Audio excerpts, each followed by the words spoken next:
Photo ತೆಗಿತಾ ತೆಗಿತೀವಿ.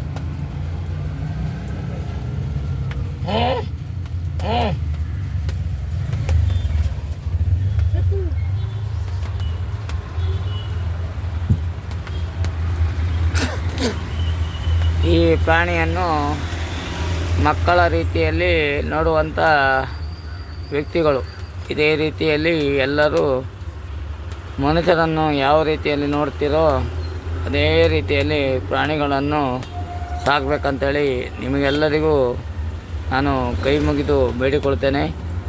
ಜೈ ಹಿಂದ್, ಜೈ ಕರ್ನಾಟಕ, ವಂದೇ ಮಾತರಂ.